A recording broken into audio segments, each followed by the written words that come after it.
What's happening, Guess everybody? who's back? Back again. PJ's back. Tell a friend.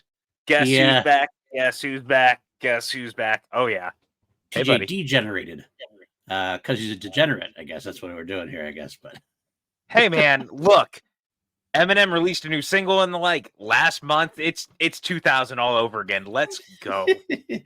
No, it is good to have you back. I'm vibing. Yeah, It's good to have you back from your vacation. You kept making me jealous. Kept shooting pictures up on social media. I'm like, yeah, I wish I was there.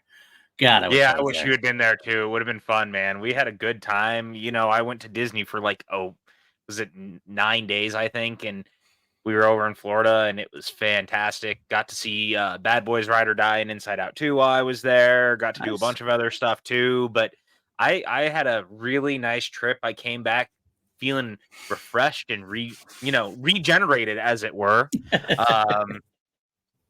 Except I couldn't get away from all the drama in the Star Wars community, apparently, while I was gone. So there's that. Hey, nerds, be better. I beg you. Look, I don't care if you don't like The Acolyte. It's fine. If you don't like it for legitimate reasons that don't end in woke, diversity, fire, or females or lesbians in space, we can actually talk and have a conversation. But that is not what's been happening. The Star Wars fandom makes me sad. And I just kept watching it devolve and devolve and devolve. It's bad, man. Well, it's even worse. It's not just the woke diversity thing. Also, it's just the fact that they're hiding behind. They're not even opening any kind of conversation. It's all, this is trash, garbage, 1 out of 10, worst thing at Disney. And it's that's just not true. I watched The Acolyte, and I like The Acolyte quite a bit. I've got a lot of good fun with it. But I'm not saying it's a perfect show by any sense of the imagination. It's got real questionable acting. I'll admit that. But so does all of Star Wars. When you go to Rotten Tomatoes and you start seeing this is the worst thing they've ever done, and so it's what are you guys on? It's not that bad. I just don't see it. But yeah, the Doctor Who fan base is not a whole lot better, honestly. I've been trying to go around the Doctor Who fan base. It's the same type of shit over and over again.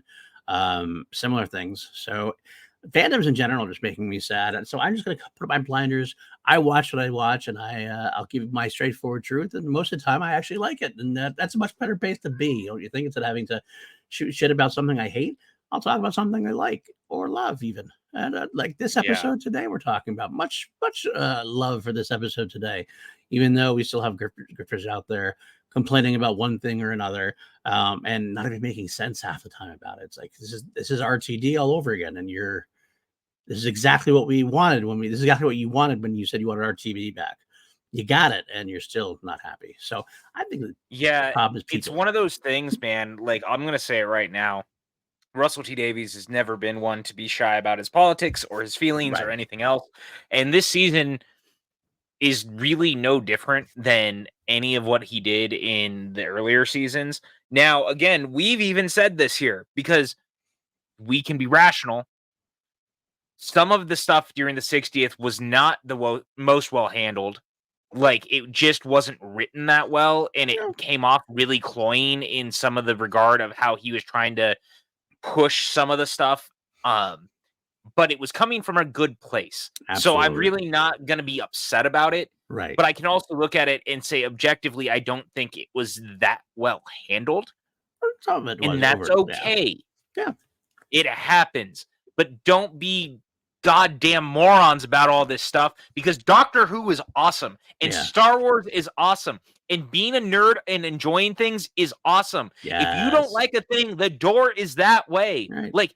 I can't imagine the energy that people spend to sit there bitching about a thing that they say that they love but all they do is rail against it and are mad and angry, and you spend all your goddamn time complaining about it. Like, what?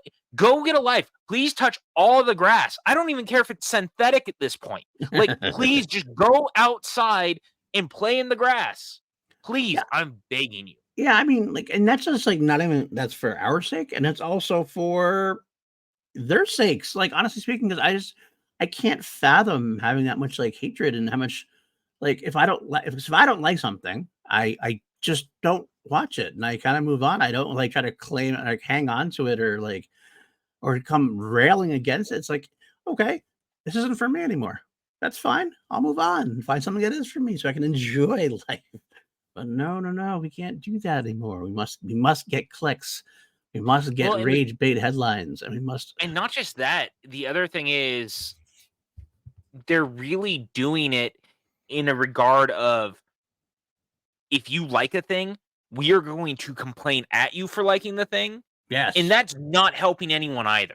Like, you won't even let people enjoy the thing. And this is not the first time with Star Wars. It's like Right. poetry. It rhymes. Do we remember what happened with the prequels? Yep, absolutely. And went with the sequels, and we're still going today. And that is your strongest point, yeah, and the strongest point you have to make. Like, if someone asks you your opinion, you're allowed to give it. Absolutely. If you want to even go on and like you want to go on by yourself and say, "Yep, I didn't like this because of that." Fine, I could even handle that. What I really can't handle though is when people make positive posts about something and people feel the need to go into their social media. Yeah, I know it's public, guys. I get that's their defense. It's public. It's public. But what's the point of going into somebody's feed to say you are a moron for liking this? You are a worst person in the world for because this is garbage. Why? Like we didn't ask you. We didn't ask you. No. Yeah, it's public, but we didn't ask you. This is obviously a post that someone's trying to be celebratory about. And they want people who are likewise feeling the same way to celebrate and have fun together. You're going in there to piss in the cereal. And like, why do you do that? It's not even worth it. Stay to your own lane, stay to your own place. I will try not to go to somebody who's like bashing it and try to say it's good because it's the same type of thing. It's like, you know what? You want to do your own thing? Go do your own thing. It's just a pain in the ass, man. It's a pain in the ass at this point. And it makes me feel sad too. And I hate the fact that it's attached itself to my enjoyment of these shows. Like I love watching that. I love watching Doctor Who, but then I kind of like, I'm going to go on Twitter. Let's see how much everybody hated it, or whoever hated it and whoever, I had to find the people I love. I'm still cultivating that, those circles. Cause there are a bunch of people out there that like it like I do. And so I have those people I can talk to, and that's the good thing. And it's so funny because Doctor Who Twitter is mostly fine. There's still a lot of the same kind of chuds in that community, but I've actually found the Doctor Who Threads community is amazing. Everyone over on Threads loves Doctor Who and loves loving Doctor Who. So I've been talking so much Doctor Who, and like I'm finding a real community over there because people love it. Star Wars is still Star Wars there, unfortunately. It doesn't seem like we're ever going to be able to get away from the MAGA crazy nut job fan people, because stop being idiots, please. I beg. Like, Yep. I just, so during my vacation, when all this stuff went down with the Acolyte, it was around the third episode is when everyone really seemed to go off the rails, and because a bunch of people who had been doing the girl brand Star Wars thing like the week before had somehow gotten reviews copies and had already been like, this is going to destroy the Star Wars community. And like, they had been fanning the flame for about a week. Like they already knew what they were doing. And sure as hell, it all broke out. And to your point, I even posted, I was like, what are we doing here? Like, guys, you're review bombing stuff. Like all this doesn't make sense. Why are we doing this? Like, I know you don't like it. You don't have to like it. And lo and behold, I was like, I quote tweeted someone's article that was like, Star Wars isn't destroyed. You are the problem if you feel that way. Yeah. And 100%. I even said in my tweet, I was like, this headline is a thing of beauty, and it's great because it's not talking about people with legitimate criticisms. It is talking about the people being blatantly inflammatory and saying that the franchise is dead. And wouldn't you know, my mentions filled in with a bunch of people being very upset at me And anytime you started to poke even farther, they immediately went into exactly the stuff that I was talking about. If the headline's not about you, it's not about you. But if you get triggered by that headline, and that goes with Doctor Who and the fandom, and we've been talking about this ever since we started doing this podcast in the 60th, like doing Doctor Who as a podcast. We have been having these conversations about fandom, but boy, the last week really made everyone show their whole ass. And it's really, really sad. F I don't know, all man. those It's weird. folks. I just don't get it. I just don't get it at all. And I feel like it's just feeding itself. It's eating its own tail. And like I just can't take them seriously. I get into a lot of these reviews, and it's like all like it almost seems AI driven. Like they took the basic synopsis and then they would just add on a few wokes, a few garbage, a few trashes, and that's it. And it's like you're not even like watching the shows. All right, you're not even watching the shows. That's the problem. Most of you aren't even watching the shows. And maybe you probably shouldn't be watching the shows if that hate are hitting. Or they're just watching it to confirm what they believe are their biases. So they're not watching it right objectively. They're just watching it. I remember the freaking episode before Acolyte, episode 3, where all the rumor was floating around that this was going to be the worst one, that it was going to destroy Disney and Star Wars. It was going to break the lore as we knew it. And I sat there and watched it and went, where? What's the lore broken here? I show me the lore broken, and none of it was broken. It's anything was lore expanding, and it broke absolutely nothing, but people just got over their head, and they confirmed it by like hearing people talk about it and stuff. They're making up things that just weren't really true. I'm like, you guys really have no idea what you're talking about, do you? That's your biggest gripe, is that people, the new fans or the shills don't know what they're talking about. Well, we're actually watching the shows. We're actually having the mindset of being able to connect the dots and say, oh, I can see where this is different. Oh, that should be explained at some point. But we're episode 3, guys. It's also episode 3. We have a long way to go before this gets like anywhere near where you want it to be. No. I just don't get it. I don't. I'm also sick and tired of talking about these fucking folks too. It's like, get off your high horses, man. Well, and I think the reason I wanted to kind of tackle this in the beginning of all this is because there's been a weird crossover between what's happening with Star Wars and what's been happening in Doctor Who fandom. And the Doctor Who fandom, though, is seemingly starting to, they've kind of wedged out the people who are being really disrespectful about it. And people are starting to be like, look, it's the same thing. If you have actual criticisms, like, let's have the conversation, because there is a lot of conversations to be had about, we're on the penultimate episode, and that's what we're talking about this today. And this season's been real rushed because they cut the episode order. Shooty, of course, couldn't film everything, so we had 2 very Dr. Light episodes back to back on top of it. And it's kind of made the season feel a little weird. People feel like they don't really know Ruby fully because of that. They feel like the Doctor's been missing because of it. There was someone actually today that I saw had moved Rogue in their watching of, like, they rewatched the season and they moved Rogue to like the 3rd episode, and it actually made the rest of the season look better in hindsight because it felt like you could learn more from the characters before moving forward. I'll send you the thing and I'll try to find it, but it was kind of interesting. Those are legitimate criticisms about the season, and I agree with them. And I've heard similar things as well. I want to just throw out there, like, there has been some criticism about the pacing. Obviously, we only have 8 episodes in the season, which we said was good from the beginning because it meant that we were going to get earlier the combat, no longer breaks in between, which is better for us. I'd sacrifice an episode or 2 if we get like Doctor Who Christmas and back next year. At the same time, we are seeing the negative side of that as we go through the season because there isn't quite enough time to build things in a way. Like, I think you can, but I think they're a little. I think RTD and the writers are a little struggling with that pacing. They quite haven't nailed that pacing yet. And that's fine. This is their first time back. I understand that. And to your point, I think it only plays into something I've brought up earlier in our show, not this episode, but back in a couple episodes, is I am still convinced that the 2 seasons that they so this season and the season that they are currently filming, I think that they were written as one season in mind. I know that Davies has kind of said, no, that's not really the case, but something kind of tells me with the way that things are playing out that the bigger story will still play into next season. Right. And I actually think it'll feel better when we start to see more of it. And it'll be one of those, in hindsight, it makes it look like it worked better. Right. Kind of like Age of Ultron. People didn't love it when it came out. In Iron Man 2, like, people didn't love it when it came out, but in hindsight, they both got stronger because of the stuff that was done Right. after the fact. So there is some of that happening, and I really appreciate that. And I think that we're seeing now in the fandom of this show in particular that we're starting to be able to talk about the show's maybe missteps at times without yelling about everything else. And it's really nice because people actually want to love Doctor Who.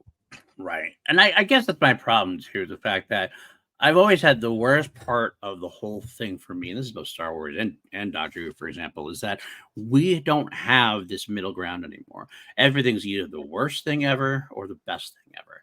And I know we lean more towards the best thing ever. I think part of that is because we're both kind of reacting off the whole worst thing ever kind of thing. It's like you want to go, no, you're wrong. It's not the worst thing ever. It's actually closer to the best thing ever. It's that kind of thing. And unfortunately, it cuts out that middle ground where people can have that conversation of, you know what? I like this. I am not attached to it. Or I'm not engaging with it as much. I wonder why I'm not engaging with it.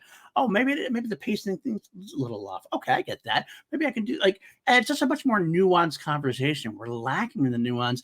And that ends to screw with a lot more than just people's enjoyment of it. Like this, like companies like Disney and everything, they're actually starting to look into social media, and the negativity that's going on there is painting a much worse picture than there is. But the companies are reacting to that.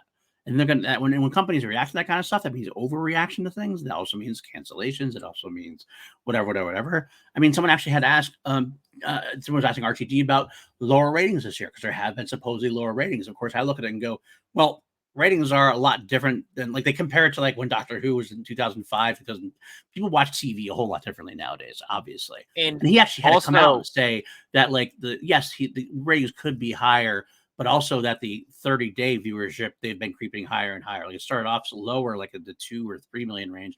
Like Space Babies is up to like almost 6 million in the 30-day viewership. Well, and not just that, we're also seeing that we have to look at things a lot differently now because there's also a side of the show of it being more global. And now it's on streaming services, and they're really pushing streaming over live viewing to that point. And that stuff is changing. And it's also taken time because Disney is selling the show to a new generation now that doesn't really know. And they've really, you know, we can talk about, we've been watching Doctor Who since 2005 when it came back, or 2004, depending on how you want to look at it. That was 20 years ago. 20 years, damn. Like, say what you will, but kids who were kids back then are probably starting to have families now. And then there are kids who have no idea what Doctor Who is. You're selling Doctor Who to a new generation, and because the ratings are starting to click up, guess what that means? That's a good thing. Yeah. But people, I mean, it's the same thing. There was this talk about that Acolyte didn't do as well as Ahsoka in its first, what was it, 3 days, whatever, or whatever it was. But it had actually done overall, like the 5 days, it had ticked up and was doing very well regardless. And it was funny because people were trying to be like, look, no one's watching it. Only 11 million people watched it. And it was like, yeah, you know what 11 million people were watching like every week? Yellowstone, which is one of the most popular shows on television, or Young Sheldon, which ended like around the same ratings and stuff like that. Like, it was outperforming stuff that was on cable. Yeah. Or performing as well as some of the more popular stuff on cable. That stuff matters. It's all about context, and people don't want to have that conversation. It's really strange. Yeah. And it's just because, to your point, they're trying to get all these clicks on hate when they're not understanding that that is not helping the situation. Right. Exactly. I think it's making it worse. It's making it worse. But I feel like I want to put a disclaimer in the show notes as we go live. Like I was like, the first 20 minutes is negative. If you want to avoid negativity, skip ahead to the actual review. But it is important to really talk about. Absolutely, it is definitely important to talk about and make sure we understand what's going on here. I just want to sit back and enjoy Doctor Who. That's the issue for me. I just want to sit back and not worry about it, and I don't have to worry about what other people say. And it's not like I care about what other people think. But the discourse is a weight. It's a weight going in there going, okay, well, I'm gonna have to read about all this shit now. Instead of like going back and getting excited about going and talk about, like, let's talk about it. So I'm glad we have our little circles. I'm glad it's like you, me, like for example, you and me and Kiwi Jess. By the way, Kiwi, thank you so much last week for pitching in while PJ was on vacation. It was a great episode. I had a fun time with her. But we have our little three-way discourse on Twitter, and we just go right to each other and we start talking about the greatness of it or whatever. Same thing with we have those conversations with people in Star Wars too. So I have those circles, and that's what I tend to lead more towards.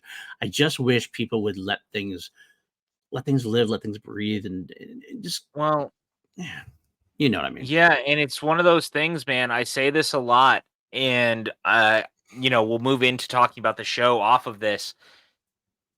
I really, once again, need to beg people, beg them to actually interact with the material in the way that it is presented to you and taking it as it is instead of being upset that it's not the thing that you want it to be. Mm-hmm. That is very different, and it can be very difficult, it seems like. When things are not exactly the way fans want, they are very angry about it, and they get very loud about it. And it's very strange because ultimately, at the end of the day, it really shouldn't be that way. Please let the filmmakers or the people behind this stuff tell their stories, and let's interact with it that way. Let's interact with it being what it is, you know? You can have a conversation about what you wanted. I mean, honestly, half the fun was back in the day was I would like rewrite endings of things and talk about, I think it'd be cool if it ended like this, or they could have done this part of the story. I have those conversations, but the difference is having fun with those conversations and like making it out to be, well, it didn't go the way I wanted, so I'm going to throw a temper tantrum now. That's the big difference, it feels like. And yeah, I'm done with that. I'm just done with that. Done with it.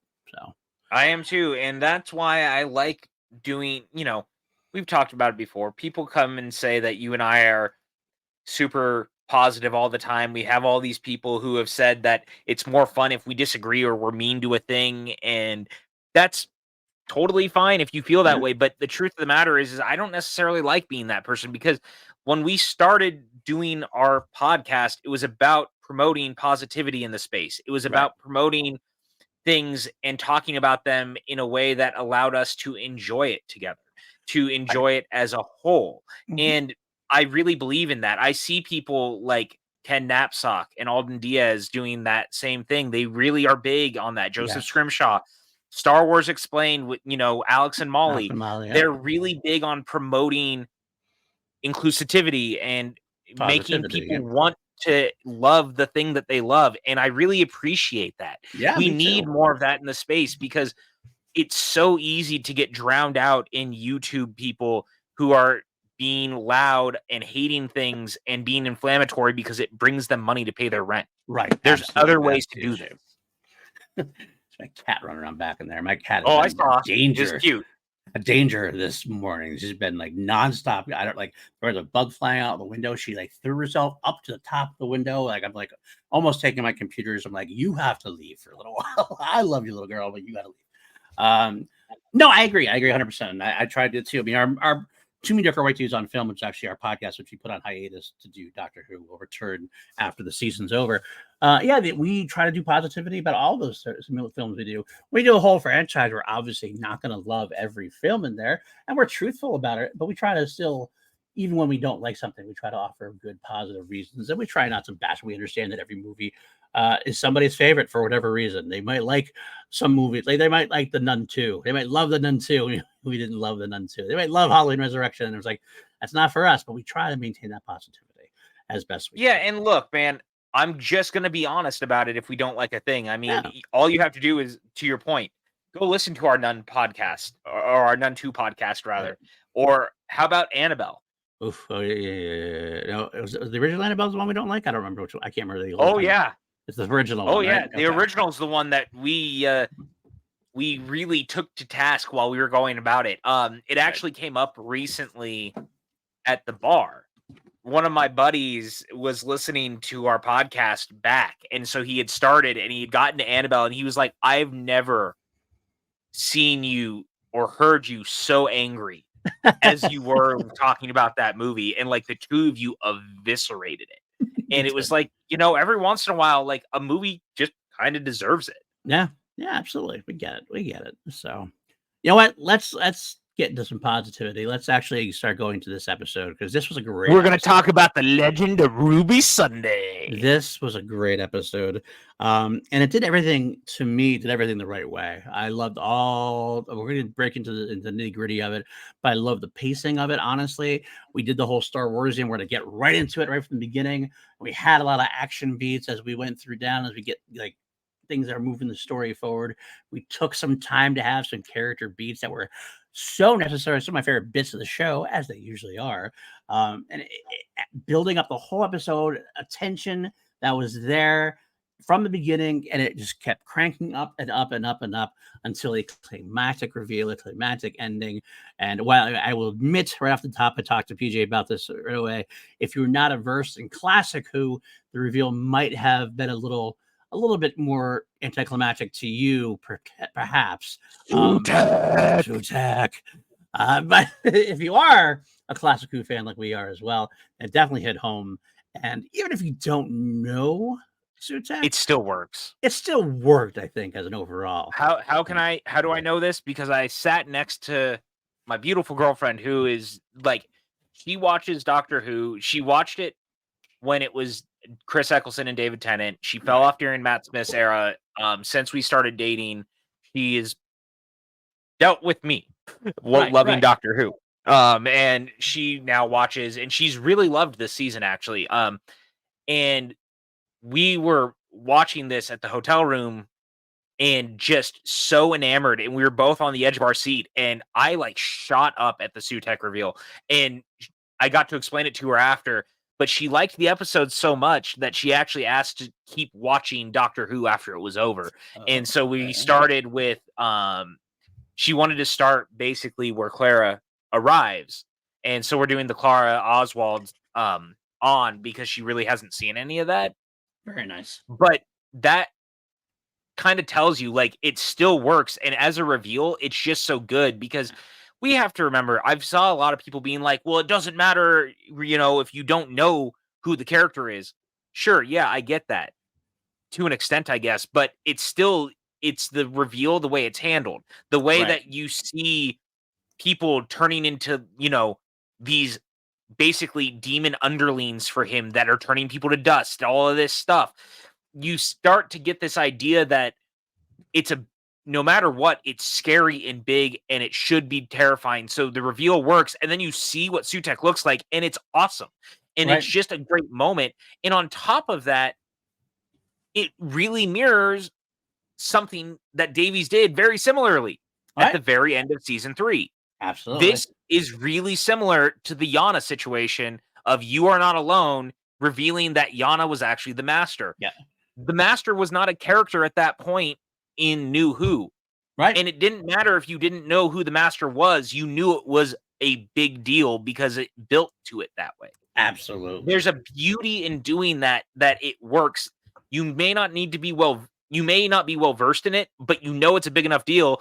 And now the coolest part about this in a lot of ways is Davies knows that there are people who may not know about this. So we're getting a very special episode of Tales of the TARDIS on Thursday where 15 and Ruby are actually going to be looking at Pyramids of Mars. Right. How cool is that? That's awesome. I wish we could have it in Disney Plus. That's what I wish, because in America it's tougher to see. That's the problem. I wouldn't be surprised. We had this conversation. I wouldn't be surprised if we got to see a certain other Doctor in that particular episode potentially one more time through, because quite frankly, we know that Tom Baker, the fourth Doctor, probably the most venerated Doctor of all, I would think, outside of Tennant. I think even with Tennant, I mean, Tennant has the more current. Tennant's definitely the face of New Who. Yeah. Who's a whole? I think Tom Baker might still have a strong hold on that. Either way, though, we did have Tom Baker did have a magazine interview with Empire for the 60th, and they kind of put him back in the old outfit. I kind of got to thinking, like, did they do that just for the interview, or was this a case of, hey, why we got you there? Why we got you that getup? Why don't we see you're bringing cameras, some other cameras into the house? So maybe a mic or two. Maybe they'll film a short sequence or something. It would be great to have him in it for one more time, even if it's just in the Tales of the TARDIS episode one, one last hurrah, because he looks great. He looks great in that episode or the in the interview. That photo from the 60th shoot was just so good. So good. And I love too that Tales from the TARDIS is really allowing this sort of thing to exist, and them even potentially doing that, because one of the things that Davies has done really cool with that whole thing, and I've only gotten to watch the clips of it on YouTube, unfortunately, because again, we are not getting it over here in America. And that, look, it is what it is. The rights are weird and complicated, and I get it. I really wish that they would find a way to get everything onto Disney Plus in some capacity, if this is going to, especially when you're doing something with 15 and Ruby. Right. It seems a little weird that we're not getting that here. Yeah. I digress. I fully agree. But I've loved that he's put so much work into making so many of the classic stories matter. And one of the things that in doing that, we did get, the Daleks in color. Now, granted, it is a very truncated version of that story, but it's paced a little bit more like the modern Who adventures. And it's a great way for kids to be reintroduced to the first Doctor. They just put out the Toymaker, which they reanimated because most of the footage outside of episode 4 was missing. So now we're getting the Toymaker story on Blu-ray. We're seeing that here because with the pyramids, they even have done new FX for it. They've called it the omnibus version. They're doing a lot of that, and it also allowing to bring back classic actors. So we're seeing some of the classic Doctors or some of the classic companion characters. Like, they've done such a good job rebuilding the brand and making it feel much more like connected and coherent in a really cool way. I love this. And by bringing Sutek into the show, you're allowing this to bridge even further back in a way that I think people don't appreciate as much sometimes. Agreed. Absolutely agreed. So we will talk about a lot more what we want to. You keep bringing up a lot of things that I want to kind of divert from. Well, let's talk about it. Let's do it. Let's talk about all of it. I do want to talk about your idea that you had about what you wanted to do for a season. Oh, you mean my yeah, okay. I'll just go ahead and drop it real quick while we're here. If you follow me on socials of any kind, I did drop over the weekend that with Tales of the TARDIS existing and the way that things have been, I've been really interested in the idea of, because Davies has been working with so many of the classic actors, that they would do a season of the show basically that would be very similar to the Key to Time series that Tom Baker was in. And it's really funny that now, like I said it earlier in the season on this podcast, that this season felt very Tom Bakery. Only for this to come like so full tilt in a way I was not anticipating with the Sutek reveal. But I really love the idea of doing like a Key to Time story. So we would have an 8-season or 10-season episodes long season that basically has one through line story where the Doctor is dealing with one threat and he's having to go back into his own timeline to figure out what happened and why. And we would get an entire season where every episode would feature a different one of the past Doctors. That way you could do multi-Doctor stories that allows the actors to come back, but in a full capacity and allowing them to be the character instead of it being jam-packed of all of them together. Now, granted, I almost have to think by the time you get to the last episode, you do find a way to bring them all together, but it's more the idea of having fun with the Doctor going back into his timeline and meeting different faces. And it's like memories that are lost for some reason. And those memories that are lost they work through it, and it's a key, it's a clue to where he has to go next until he can get to the end. I love the idea of that because it allows you to bring back Jody or Chris or Peter or Matt or David, all these things. There's something to be said in that, and allowing them to come back as the character in full, not just for like a cameo.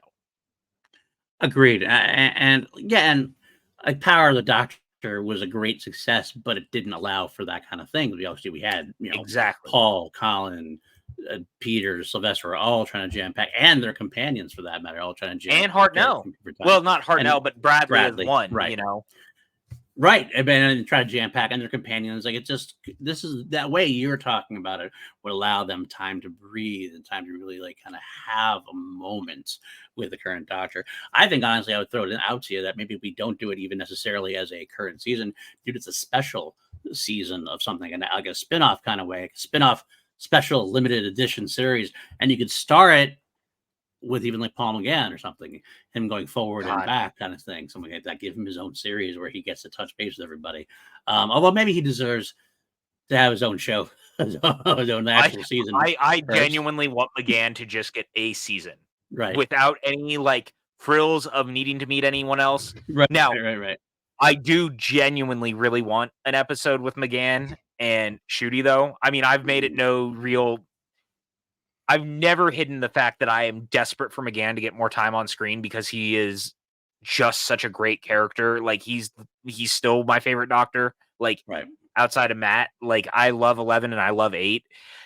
I love all of them. They all have my hearts. Yeah. But like, same.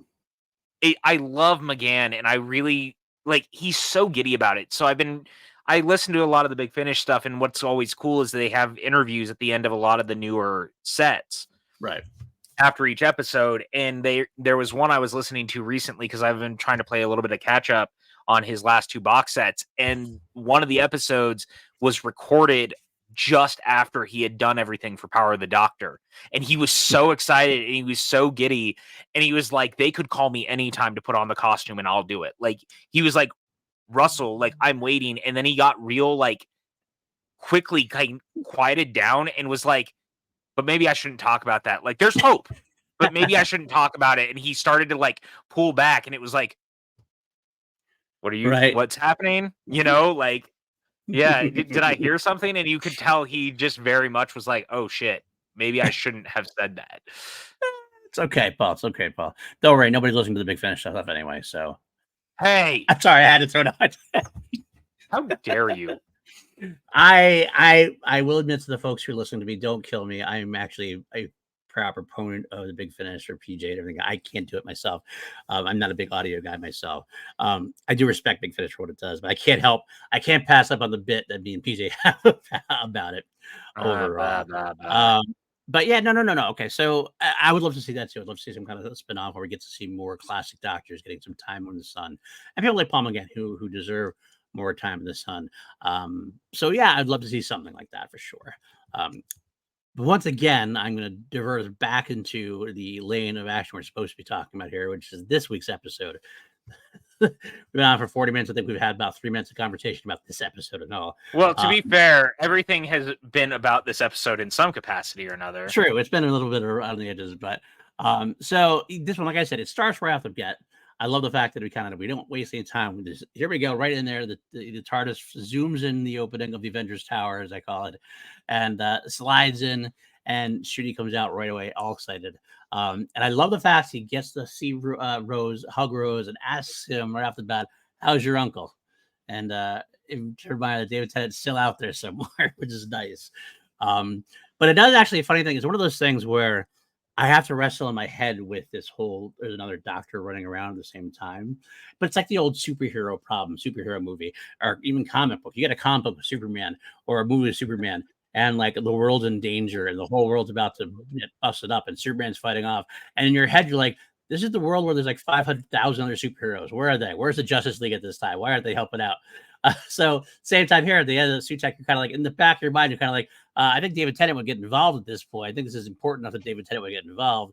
but we can't for various reasons. So you got to get past Well, that. and honestly, the thing that I'm totally cool with, and to your point on that, I just rewatched The Giggle yesterday on my flight home, and it was funny because they really lean in on how sick he is, like, and how tired he is, Yeah. and how and honestly, that's the easiest get out of jail free card for this whole thing. Like, I know it's so easy to get caught up in, well, Tenet's still out there, but ultimately the whole point is that he literally physically should not be doing it because he is dying. He has Right. run himself ragged. Right. And so I just kind of look at it as until his character is ready to, and what that likely would mean is if we ever see him again, it's probably going to lead to the moment he becomes 15. You know what I'm Right. saying? Yeah. Still don't know how that work is going to work. I still kind of, I'm not I entirely. have this feeling the way that it would go is that the regeneration. So I have a theory that at the Giggle, when it starts to happen and the regeneration goes wonky and he doesn't really know what's going on, it's because he is still rehabbing in the future and he doesn't realize that his regeneration is basically pulled forward. Right. So basically, time happens in a weird, confounded sort of way. And when 15 arrives, it's basically pulling 14 out of the future into the regeneration moment and splitting him into 15. So I think 15 is a brand new face that doesn't know that he looks like that yet until it happens. Right. That makes sense, I guess, to a degree. So we introduce it on screen, I guess. But it'd if be we ever really see it, interesting if we decided to do it. If we ever see Yeah. it, there's a likelihood that we won't ever see it happen. And just be one of the things that like just kind of happened and we go with it. And that's okay too. Some people demand like to see like everything, and you don't need to see everything in these storylines. Sometimes you can kind of let it off to your imagination a little bit. But I do love seeing there. Rose is working at Unit, which is a little bit surprising to me. How she's like 15 years old and she's working at the top secret. Well, and she even says later she's really only there because because Donna really works there. Right. And she also says that they're not letting her really do anything because she's young. And It's I like that. It's funny. It's cheeky. It is. It is. I kind of like all for that as well.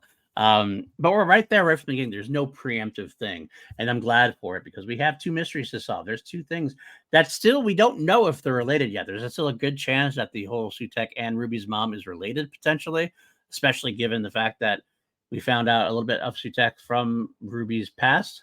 So it still has the potential to be connected, but we're still trying to find out two different things. I also think that as we heard Ruby's mom say, she goes, I know that thing. It's the beast. And, they even build up in this that Sutek has gone by very many different names, including, of course, we're linking this to Sutek being the beast all the way back in season 2 of the show with Tennant and Rose. Is that what it was? Wow. God. Yeah, because I mean, it's Rose and Tennant. So it had to be season 2. And it's funny because they're really playing the long game in a weird way with this because when they land on that planet in the 2-parter, the TARDIS is already groaning. Yeah. I want to know how, like, because that was never talked about ever again after that. I don't know if it happened ever again after that until recently. But if that was part of it back then, that's an impressive long game for RTD. Like, this lets me know that he had something in the works for quite a long time. Which does happen sometimes. A lot of times, especially someone like with RTD's success, like he'll throw these little teaser Easter egg kind of things out there and pay it off eventually, potentially. In this case, what a great idea! I think it's awesome that, I mean, obviously because they're voiced by the same actor, 92-year-old. I can't remember his name right now, but man, what a get that is! That's an awesome way. Here he is, 1974 75. And you got a 92-year-old come back to the voice for Sutek. He also happened to be the voice of the Beast in that same episode. So it automatically goes, well, you know what? It just makes too much sense to have them be connected. So I think they're definitely connected now. And what a great way to do it. We have Baker and Gabriel Wolf is like stupid talented, number one. 100%. And also, I got to say, the way that they played up everything in the buildup in this too, because they even gave Sutek a lot of the same dialogue that the Beast had when we first met him too in those episodes. Like Davies is really going back and playing this, and I love that he's using the original serial plus something he wrote, almost 20 years ago, Yeah. or just over 20 years ago, however you want to look at it, and just merging the two ideas together, getting Gabriel Wolf back to your point, because the man is 92 and yet his voice still sounds incredible. Yeah. It's awesome. Like, it was such a great reveal, and when I started to hear the voice, I immediately knew what was happening, and I could feel my blood just starting, like, my blood pressure was spiking. I was starting to get, like, tense, and I had texted you while all this was going on. One of the cool things about the episode is that the back half of it feels like a ticking time bomb. Like, don't get me Yes. wrong, the whole episode is really well paced and well put together, but it really starts to feel in the last 15 minutes like this powder keg. Yeah. And it reminded me of watching Dunkirk, Right. where, it was built to feel like a ticking time bomb the entire time because of the score with the tick, tick, tick, tick, tick. I found it really, really weird in that movie. It didn't really work. For me personally, I found it really distracting. Right. Here, I loved it. Yeah. I was so drawn into it, and again, I think it's just because I could start to feel the change. And it's so funny that of all the characters, we talked about the trickster on here potentially being the reveal. We talked about the potential is, could it be a rogue version of Susan? Could it be the Valyard? All of these things. Neither one of us even once thought of Sutek. And I can't believe that I never considered it. And it was there the whole time. Like, you go back and watch the Beatles episode, and what is the song that the Beatles are singing about in the alternate reality? My dog is alive. My dog is very alive. He's a very good dog. My dog is alive. Come on. Yeah. 100%, man. 100%. Absolutely. It's crazy.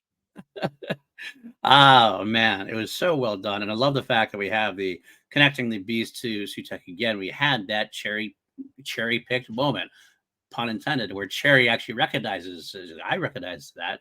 That's the beast. Like, she sees the images of Sutek and calls him the beast. It's like, oh, okay. You really are just like laying all your hands on the table for this one. I love the idea of doing that. I also love the idea of how RTD plays with red herrings a little bit during this episode. Obviously, he comes in and it's Susan Triad, it's S Triad, and like the audience is like, oh, it's TARDIS.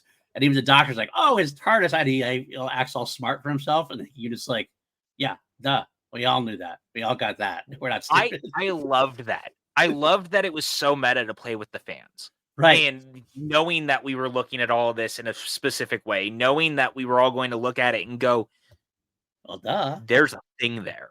Right. There, right. and we were going to chase it. And Davies is so into social media. He knew how people were going to react. And that's so funny. The way it's played up is so good. And, Susan, my granddaughter, also that being like the thing that cuts to credits was so great. Yes.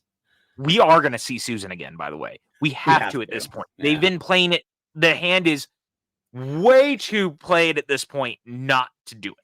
Like, right. They've really pushed it. Doesn't necessarily mean next week. No. It could be a Christmas special. It could be next season. It could be something that dangles off participle. Yeah, absolutely. Ben, at the end of the episode, or at the end of the season, rather, if we don't see Susan, we're going to see Kate telling, because we already had that conversation. Kate's going to tell the doctor, like, you got to find your granddaughter. You got to go see her. Dude, Millie also, Ruby could say it. Can we talk about that moment when Kate hugs the doctor? Yes. And just like that moment was so good. I love when he was like, just kind of, she goes, my father knew you for so long. Right. He never brought up a granddaughter. And he was like, yeah, I was a different person. Like, I was a different doctor then. The great enigma. And just like that kind of look on his face. And then even Mel going, I went in on that. And like him turning and seeing her.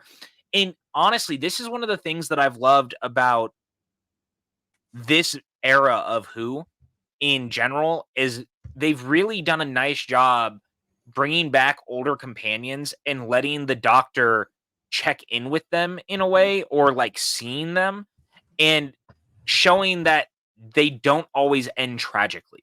Some of them actually do continue to move forward with their lives and like learn from the doctor and try to do good. And Mel being one of those is so great. Joe Grant being that way in Sarah Jane Adventures. Like, they've been doing a lot of that. And of course, the Sarah Jane of it all. Sarah Jane continued being a journalist and trying to save the world. Like, it was perfect for her. They've really done a nice job building that. And so those moments, and Kate is becoming one of those now.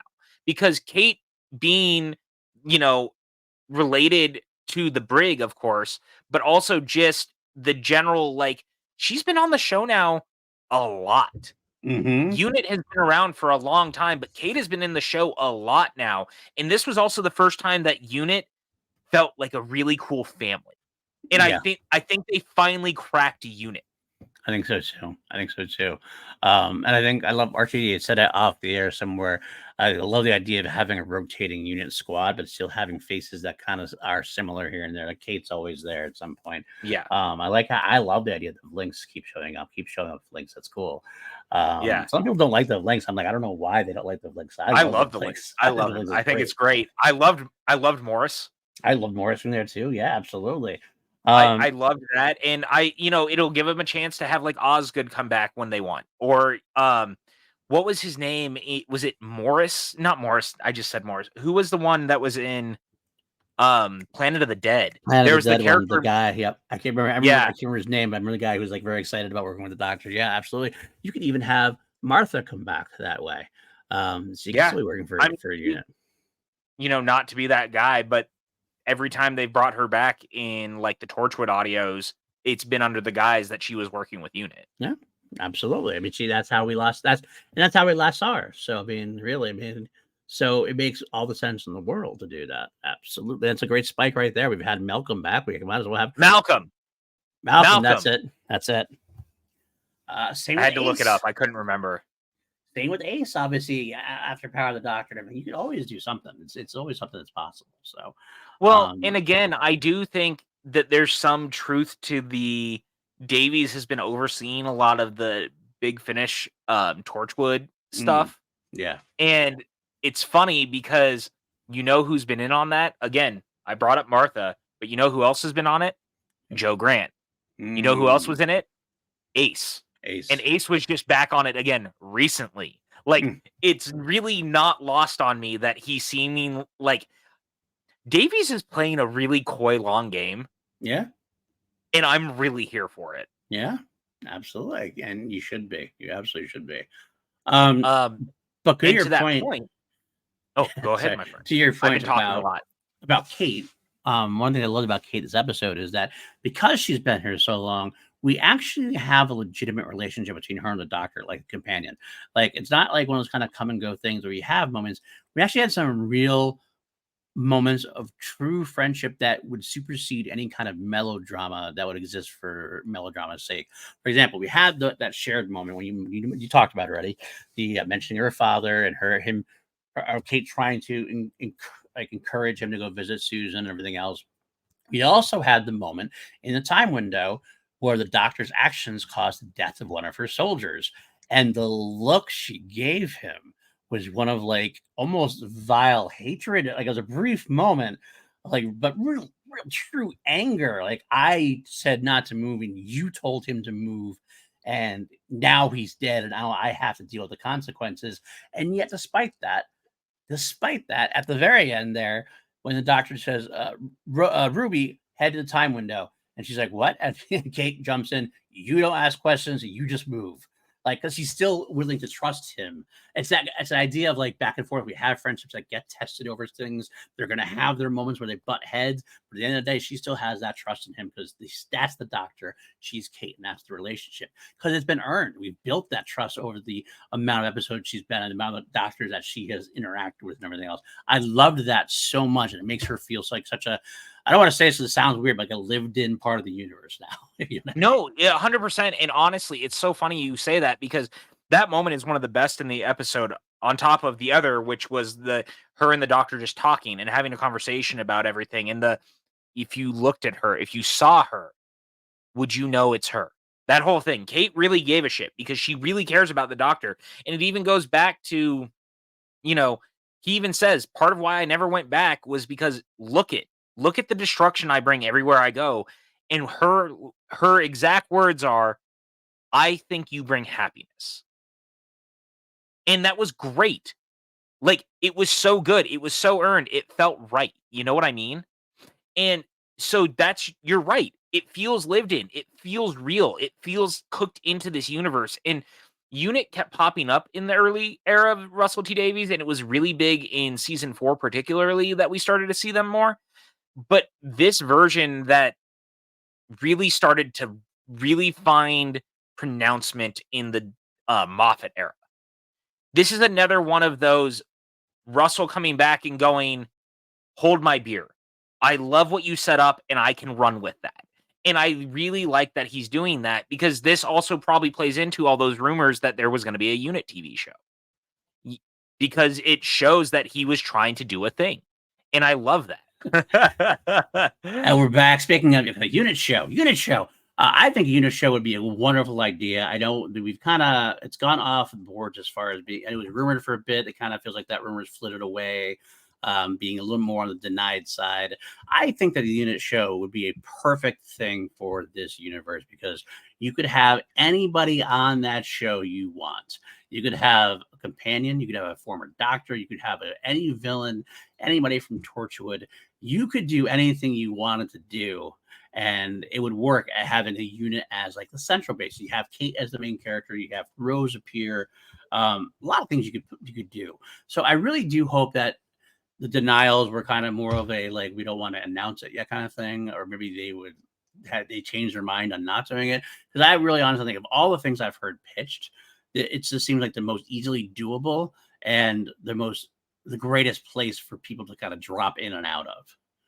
I also think that there could be a world where, what if it's not necessarily a Unit show, but it's a show where Unit is heavily involved, but it's like around the monster or whatever it is that they're doing. I can totally see that too. So it's like, well, it's not Unit, but it's definitely Unit. Right. If that makes sense. Right. Yeah, absolutely. I can see But that too. they're 100% doing something. You don't do this much and then not. You built up Avengers Tower, you might as well use it at this point for more than just a couple appearances on the main show. I gotta say, between that and then the Susan TARDIS, like, also the Triad building too, it was like, man, we're just putting everything out in broad daylight now. We're throwing it all out there. Absolutely. It was so funny. I saw that and I just chuckled. So I want to talk about the Ruby of it all as well. Love Ruby getting involved here. And the idea that we're still looking into that mystery, and I like that he's getting Unit involved now as well with that. The idea that they have the greatest line, one of the greatest lines in the show was Rose, or was it Rose or was it Harriet? Harriet, I think it was Harriet actually. When he turned, he's like, "We're talking like this is like Charles Dickens era. This is 2004." And you're like, "Oh yeah, Ruby's that young. She's like 20 years old. Not even like she's barely 20 years old." There is CCTV back then. We're actually at a point where 20 years ago, there was CCTV.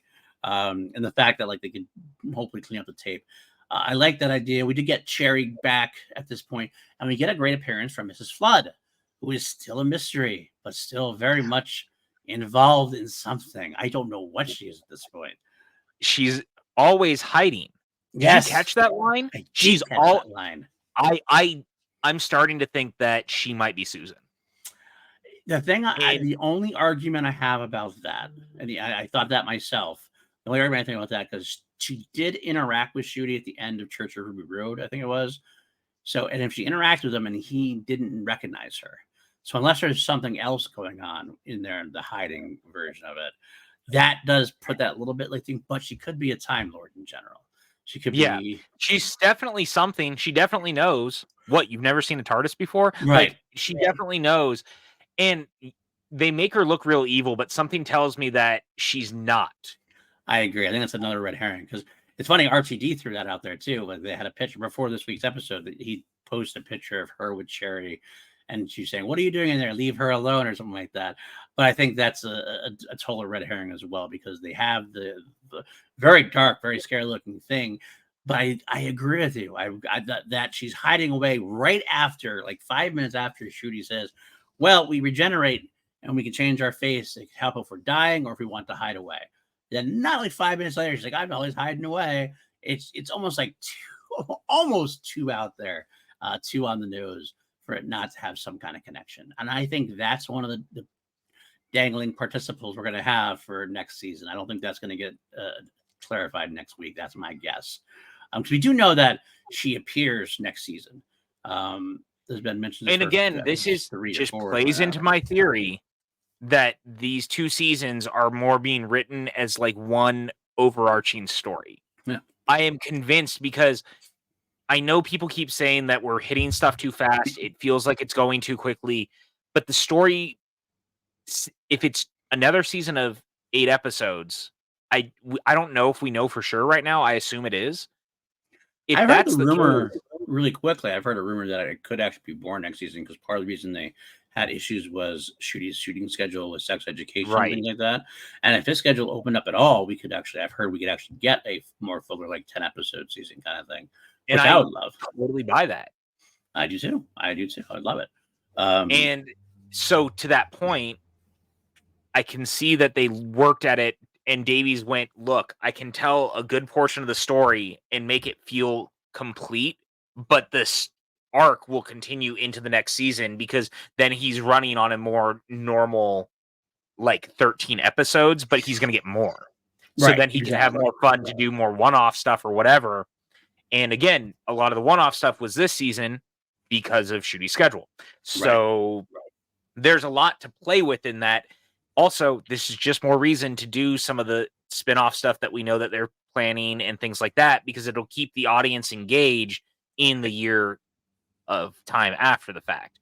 Absolutely. I am so hopeful that we're going to find out more about those plans once the season's over. Because I do wonder if part of why they've been so quiet about a lot of it was that they didn't want to announce it they don't want to distract. And they also, if some of it's tied to the things that are going on, you don't necessarily want to spoil it. So, there's always that chance, because we've seen it. We talked about this before. Part of the weird thing with doing the season so early now, shooting wise, is we see so many set pictures and things starting to come out way before we've even seen episodes from season 1. So it feels a little weird, because you don't necessarily, like, we get this announcement of a new companion very early on, because they had to do it because they were already shooting and the set photos were getting out. But it's like, wait, what about Ruby? And so then they have to be like, well, no, Ruby is still in it, but like there's a bigger story at play and all these things. So it just seems like we're building to that. And I'm wondering if a lot of the announcement stuff was waiting because, Right. No, you're absolutely right. It could absolutely be the way. I mean, I wouldn't be surprised if we have a big old preview, not obviously shouting at me, and nothing's been shot yet, but a preview in terms of things to come kind of thing after the episode drops. RTD will try to let loose lips and probably hear about some kind of spinoffs and hear about everything else. As long as everybody's happy with the with how everything's going, I don't see any reason not to give it a shot at this point. So I'm hoping for that myself. So and so one of the things I'll say too in all of this is that this season has only strengthened my resolve in that I think a unit show would be the best course of action, because it also allows you to bring back a lot of characters like we've been talking about in different ways, because Power of the Doctor set up such a great use of using older actors coming back when Kate does the, I might need some of you. Remember, like that was her thing when they were all at the meeting, and now we see her working with Mel. We saw Joe Grant there. Davies has already worked with Joe Grant twice. It would not surprise me if he decided to bring her back again. Like, I just think that is where we're headed. I agree. And it's okay, because he's always talked about a Marvelization to a degree of Doctor Who and that kind of thing. And I think that's a good idea. I think the Doctor Who cinematic universe, as it were, can be done. Cinematic universe is kind of starting to get a little bit of a bad name because Marvel obviously tried to do too much with it. But at its core, I think the Doctor Who cinematic universe, or any cinematic universe, can work as long as you don't go too far with things. As long as you don't start getting too bogged down with things and things get a little too thin on the ground. Make sure you still maintain the quality control. Make sure you still contain a good story. But you could absolutely run a couple of shows at the same time that kind of anchor through. And you'll probably get some you don't like as much. You might get some that you do like. I mean, I love back in the day, we had Doctor Who, which was that like middle ground. We had Torchwood, which was more adult friendly. We had Sarah Jane Adventures, which was more kid friendly. You definitely do stuff like that as we go along and make it a whole big gamut of a thing where people could cross over now and again, and it'd be great. So I'm looking forward to that myself for sure. Mm-hmm. And so I gotta say too, one, we finally start to get all the reveals about Susan Triad and how she doesn't sleep because she's dreaming of all these things that have been happening. Right. I'm so curious what all that means because it just kind of furthers this whole. We knew that the season was kind of fantasy-esque. Right. And it really leans in on the doctor doing the salt at the edge of the universe. Did he break down reality so much Seems that like it. yeah, that now her dreams are reality? Were they going into her dreams on their adventures? Maybe. Maybe. Maybe. It's curious. Mm-hmm. And Oh, also loved we didn't get a Unit chance to having their talk own about it. time travel thing. We should get into that. We're gonna get to that next. We didn't get you and I didn't get a chance to talk about it on air last week. Obviously, I talked about it with Jess last week. The whole chakra doctor of it all. With Yeah. that totally breaks the whole weird thing going on. That breaks canon in a way. It definitely makes it a little timey-wimey, a little bit salt shaking jigsaw puzzle of the universe kind of thing. Getting Richard E. Grant's doctor involved. Cool, fun way to do it though.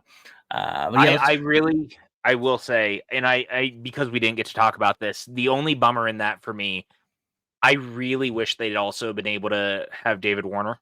I think it'd have been really cool to have the Unbound Doctor like as a part of the Faces, even though again, like he's an alternate reality doctor, but he would have come after too, and it just plays further into the making a jigsaw of your past and your your life. So that I loved that they did the Shulka Doctor though. Like what a weirdly specific thing. Yeah, absolutely. Let's break into the time window then. I love the idea of the time window. I love how to get there, of course. And again, using the VHS and the CCTV footage, like what a great idea. Right, exactly. I love the give and take between him and Kate though. He's like, do you have a time window? Kate's like, you told us in the 70s not we could never experiment with this. Do you have a time window? 10 floors down. Oh, so good. It's just one of those things, man. It's just I loved that. I thought that was great. It was real cheeky. It was 100% the thing that I believe that he would, Absolutely. He knows better, and he knows that Unit's not gonna not mess with that stuff. Right. And I loved that the time window had like an air of foreboding, and it was very horror-esque in the way it was used, down to the way that the mysterious figure walks through and like shifts and like moves, and the music that Murray Gold does with it makes it just it really got under my skin. It was so good. It reminded me a lot of like The Ring, obviously, kind of like in a way, like Samara's like journey as she walks through, kind of reminded me of that. But what great visualizations that whole thing had. I got to see a little bit behind the scenes. I think it was part of the Doctor Who Unleashed, I think. We get snippets of Doctor Who Unleashed and things on the YouTube channel sometimes. And they're talking about how they visually got that done. And it just looked amazing. It just looks like it's what a great use of the budget. Disney helped out that aspect of it. Just wonderfully well done. And I love the entire thing. I love both Ruby having that rose-like energy of wanting to see her mom and Doctor having to hold her back. I like that we don't get the answer that we necessarily need. That's not what I want. I love when the beast starts coming around at the wrapping himself around the TARDIS. The fear there was tangible. It was really like as a great. You said horror moments. These were all really great horror moments. The Doctor's like, I don't know. Kept asking, what's going on? I don't know. And that's more. What is more scary than the Doctor saying he doesn't know? That. God, I'm always here for the Doctor not knowing and the way it plays, because every actor that does it, it just hits right. Like when, because Tennant used to do that all the time. Yeah. Or even Matt, honestly. Like he was the best version of doing it because you almost felt like, oh God. Because he was past the Time Lord victorious moments. So when he was doing it, it almost felt too human for us to believe, and it just made it that much scarier in the best way. But Absolutely. Shooty, man, the way he does that every single time, God, he is just so good. I know we've been talking about it since the giggle. Giggle, yeah. He is so goddamn good in this show, and he continues to be so goddamn good in every episode. Like, it is amazing to me just how good he is. Absolutely. It's actually, the whole cast is really well done. Every cast member has their moments. Millie Gibson had a ton of great moments. Kate, of course, has great moments in this one. Rose had a few good moments in this one as well. They're all really, and Mel, they all are spot on with what they do. So brilliant cheers to the cast, man. I really think they are taking this and running with it, which is great. Of course, at the end of time, we know that's where doctor's like, okay, I just killed somebody. I don't know what's going on here, but I got to concentrate on going after Susan Triad now at this point. Let's see what's going on in that direction. And then it leads into this fast-paced thing. We're talking about the fast-pacedness of it, and we get to Triad Technologies building or whatever. And what do we have? We have another little break for a character when the doctor really stops and lets it sink in. He doesn't usually do this in public or with anybody. He usually waits till he's alone. Like Peter Capaldi waited till Clara was gone before getting angry about Gallifrey. It's just kind of the thing. But here, he has a breakdown in the middle of the building, and then bless Mel's heart when Mel's like, "All right, you done crying? Let's get going. You got to fix it. All right, you had your bitch. God. It happened. Let's work again."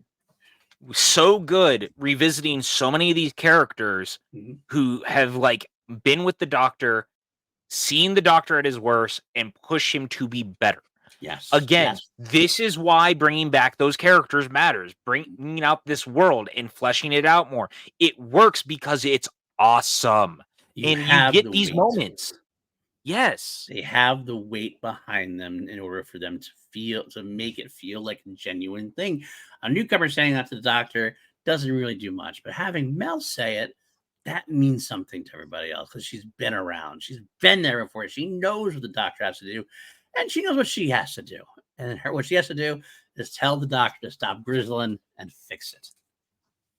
God, again, in this, you can only do this with characters who have known him and that you can go back to seeing him. Yeah. You know, you can see them pushing him at his worst in other eras. And I also love that Mel actually interacts with Ruby's mom because one of the things that she's been very worried about, we don't see it a lot, but she's clearly been very worried about Ruby traveling with the Doctor. And her mother even keeps saying that if you keep following that man, it's a disaster. He's dangerous. He's all these things. Everything is dangerous. Right. But to have Mel be like, look, he helped me through a lot. And I came out okay. He's going to do the same for Ruby. Just trust him. Believe in him. I loved that. It was such a great moment. I fully agree. And again, it's one of those kind of two moments. Well, 2.5. There's a moment also between the Doctor and Ruby, of course, where it just is just enough of a right pause in the forward momentum to let you kind of catch your breath, to feel those emotions, that feel that energy there before they move on to the next part of the show. It's needed. It's a little breath, but it's not like a breath that lets you pause completely because there is definitely some heavy emotions there, but it just stops the pacing of it just enough to let you kind of catch your breath for the next moment as we are building up in this great, terrible tension. Oh, it totally does. And again, I think that was the beauty of having that. Right. And it's another reason that bringing these characters back works so well. And when you build a companion that great and allow the companions to actually have those moments, it's something that Davies has actually been very good at overall. I've always found he's been very good at balancing those moments of the Doctor going too far or the Doctor losing himself in his emotions and the companion pulling him back. Donna was always really great at that. Rose was always really great at that. But this moment in particular, because it feels so different. And again, this version of the Doctor is supposed to be better. Right, and yet the he's rehab still version. living with, but he still has lingering darkness. Look, man, you can go to all the therapy in the world. You're still going to have those moments. And I loved that. Agreed. It's not a quick fix. It's not a fix at all. You can have years and be help. It'll help. It'll absolutely help. But when it comes down to it, there's still that darkness is always going to be there, and you got to still fight to control the darkness or whatever that's inside. And he has a hard time getting through it. I mean, that's one of my favorite episodes of all time was Water of Mars. And he had that time Lord Victorious, and it was a dangerous moment for him, and he was able to snap back due to her captain committing suicide there, and that was a wonderfully emotional moment for him to realize I screwed up, and he gets that sometimes, and it takes him a little bit to realize he screwed up sometimes. But but I agree. It's that's the kind of stuff that works for me. This is the character who should have more arrogance, who should be more cocky in a way. This guy's freaking good. He saved the world how many times? Like, you almost feel like he needs a little cockiness. So he's going to get there, but he'll eventually come back to his kindness, his gentleness, his core self, which is where we want him at. I want more of these type of interactions with him. Yeah, me too. And again, I think that, to your point, it's the marvelization of it all in some capacity of doing that. And that is not our words. Those are specifically what Davies has said in the press. Yep. So that's the way to look at it. Love having Mel on another adventure. Excited because we clearly know she's in the next episode in an action set piece with Shooty. So I'm looking forward to more of that. We got to get into the Sutek reveal and going, talking to Susan Triad, because that whole scene when he goes and sees Susan to try to figure out if it's his granddaughter or not, and then realizing that there's something clearly more at play. And as this is happening, we're getting more updates from Morris that the trap percentage is going up, which by the way, all-time great moment. So good. Also interesting when they realize that there's another TARDIS in the video. Right. Did you get the vibes of the Big Bang? Because it feels like Davies is playing with a lot of what Moffat's been doing and finding his own versions of it. The Impossible Girl, the Big Bang, like all these little things. Mm-hmm. How can he play with that? And this feels a little similar to that. I mean, he's done a lot of his own beats as well, and so it makes sense he's kind of hitting those famous bits. And I'm sure he wants to play around with that kind of idea. Absolutely. He's having a fun time with this. And I can't blame him for doing it that way. Absolutely. So but man, it was this whole back half of the episode. The whole episode's great. This is honestly maybe my favorite episode of the season. I'll have to see how it ends. Like, I'll have to see, because kind of if they stick the landing, like I think they will. This might be mine as well, but might still be Rogue. I don't know. Just really hits. Yeah, Rogue is really good too, but it's just something about the way that it was built, the tension, all of the way that it's been put together is really great. Even down to what you brought up earlier, the how's your uncle doing? Like, just even having the little moments of, it was the most this show has felt alive in a season that has felt incredibly alive. Yeah. You know what I'm saying? Like, this is this show just on all cylinders, firing and rocketing in its best way. And I have felt that way since The Power of the Doctor. Chibnall went out on the highest note possible, and Davies has run with it since. I could not agree with you more. So let's get into the whole final bit here at the end there. He comes and he talks to Susan, a Triad necessarily. And I like the fact that she's named Susan, even though it isn't his granddaughter, as it turns out. They have that connection. I'm still kind of curious who she is. Like, the idea that she's been seen everywhere. Was that a Sutek thing? I'm not quite sure. Is that Sutek doing his thing with her? Or is there more going on there? I don't know. But either way, we have the moment, the big reveal. We start hearing the voice. We start seeing the teleprompter doing different things. And we have that blast connection when Harriet starts doing the whatever, I don't know, whatever she was doing with being possessed. I don't know exactly what she was reading, but verses basically. And then what happens is that you start seeing everything go down, and you see the Doctor like shooting, have those great moments of just like his mouth started to drop open a little bit, going, oh no, oh no, oh no, until you're left with, oh F, I'm done at this point. Even that, he's like, wow. So the suit tech finally comes in. It's like, it's the wrong anagram. It's not TARDIS at all. It's suit technology, suit tech. And I blew my mind. I was like, oh my God, we're going that far me back. too. I mean, let's be honest. RTD, you sly dog. Let's start season 1 as a great jumping in point for everybody. And then let's make the biggest baddie a guy we haven't seen since 1975. Yeah. I mean, it's like, okay. All right. I see what you're doing, RTD. I get you. I'll be honest, man. And again, I love that they're doing an episode of Tales of the TARDIS tomorrow or 2 days from now for the same reason, because now he gets to introduce an entire era to one of the great classic serials. And I really mean that. Like, honestly, if you've never seen Pyramids of Mars, I could not recommend it enough. Not just as like a fan of the show, it's peak gothic horror. It's my favorite era of the Tom Baker time. The like early seasons with him and Sarah Jane, and like leading into like the middle half, there's a lot of gothic horror stuff happening. Fang Rock is one of those. Like, they do a lot of that. Yeah.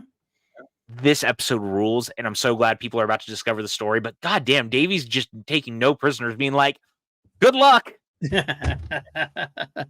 Yeah, man, I can't. It's one of those things where I remember when I was reading it or watching it rather. I sat with it, and after the review went down, I was like, of course. This like Sutek fits in completely with the mythological fantasy thing we've been doing all season long. This makes all the sense in the world. And it was like right under my face, I felt like, right in front of my eyes, and I could not see it until the end. But I was so excited about it. I don't think a lot of us would have considered that. You know what I mean? Like, as weird as it sounds, because we knew it was a more fresh restart, and this idea that it would be kind of a runway for people, and Davies being like, I'm not bringing back the Daleks, we're not doing a lot of familiar villains. Right. I didn't think that meant also, I just assumed that meant the big bad reveal was going to be someone we had never met. Like, yeah, we had the toy maker, but like, he was creating so many new villains. I just kind of assumed that was the way we were going. Yeah, I wouldn't have been surprised. And so it was like getting punched in the jaw in the right way, because damn.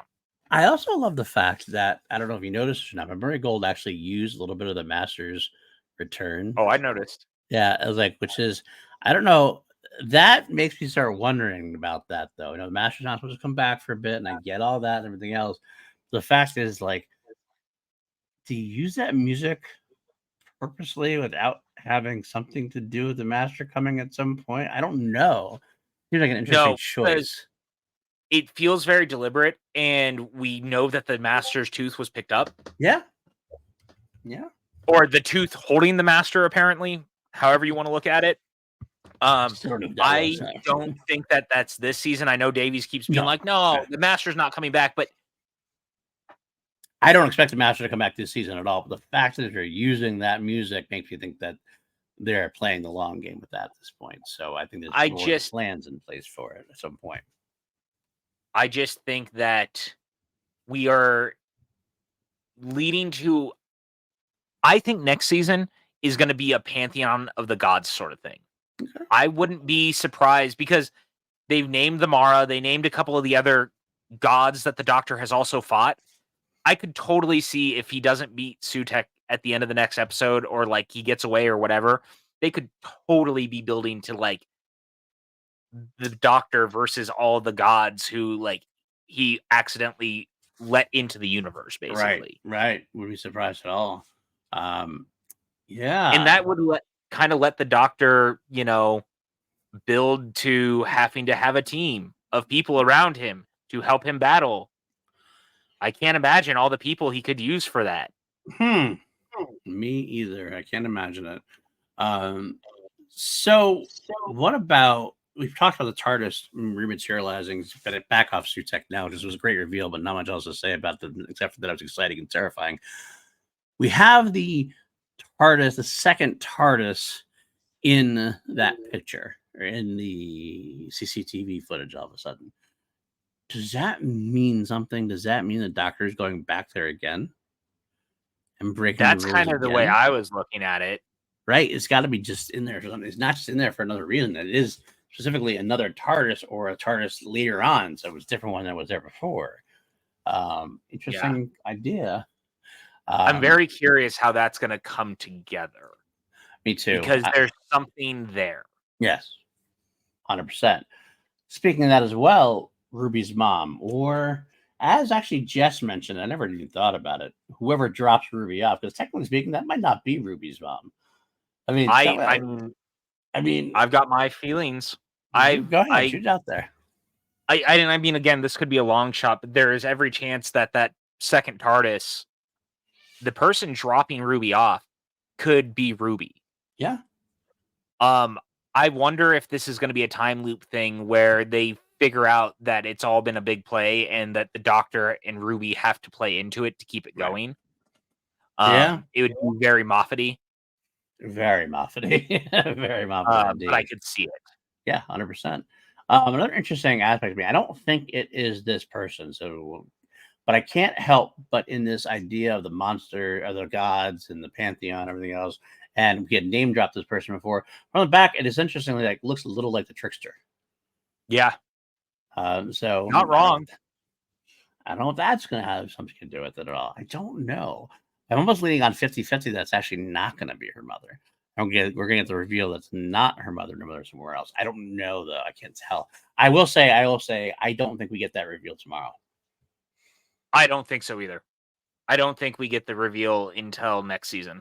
Again, I'm 100% thinking that next season is basically this season part 2, and we're going to get a lot of like the bigger stuff, because I am not convinced that the boss that Rogue and the Meep we're talking about are also gonna be our big reveal that's of Sutek. They are not the same. Yeah. And so the big boss is not the same person. Agreed. I fully agree. Fully agree there. But either way, it's gonna be a fun week. I can't wait for it next week, to be honest with you. Well, not even next week, a couple of days from now. We'll get some of the answers, if not more than we think. And we'll have to have that set up and go. Any last thoughts on you on the episode or anything else that you want to touch base with on next week or anything? No, I'm loved the episode. Thought it was super thrilling. Super excited for what's coming next. It's going to be super fun, man, and it's just going to be great. I'm really happy that we got such a great penultimate episode. I've loved everything we've seen so far. I'm super excited to see the Tales of the TARDIS episode that they're doing. I know that unfortunately means for you and I that we have to be pirates in this regard, but I am going to watch it. Yep. Sailing the high seas of the internet because we are not able to watch it legally. That is not my choice. I would 100% if I could. I would buy it on Blu-ray if I could. Yeah, absolutely. I think they should put it on like somewhere at least we can buy the episode, even to whatever. I mean, it's definitely worth it. But yeah, I can't wait for either. I think we're gonna get an ending to a classic season. I think we probably should at some point do a wrap up episode of the Big Blue Box. Between like obviously we're gonna have next week will be our finale, as it were. I almost want to do one more episode at some point where we just kind of wrap the season compared to previous seasons, things like that, and kind of think where this kind of stacks up, and hopefully do something like that. But we'll talk about that off air. I don't have really much anything else to say either. Like I said, I said everything I need to say. I liked everybody's performance. I can't wait to find out some of the mysteries we got going on here. And I have all the faith that it's going to deliver. It's going to deliver. Shrudi's had a great first season, and Millie Gibson's had a great first season, and I'm curious to see how this is all going to wrap up. Me too, man. I'm so excited. It's been just a great ride. Had so much fun. Very excited to see where it goes. 100%. God, I love loving Doctor Who. Me too. All right, folks. PJ, where can the folks find you? You guys can find me on all the socials at PJ Campbell. Follow me there. Listen to my shenanigans, me yelling at people for being dumb.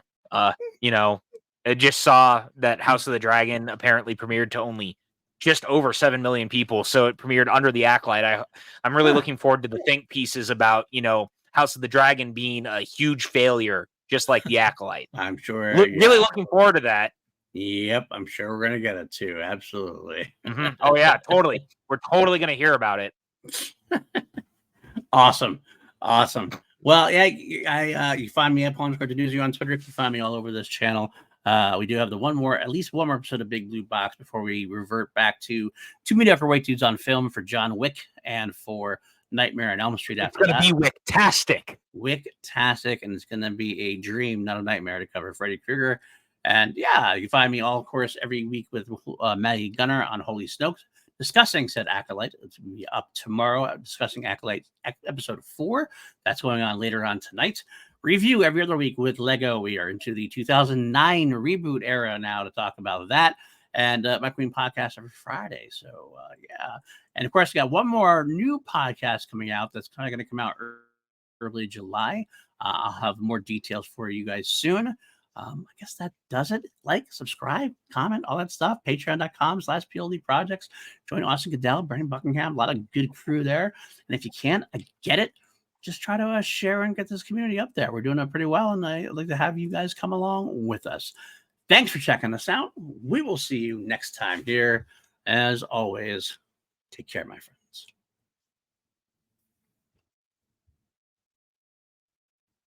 friends.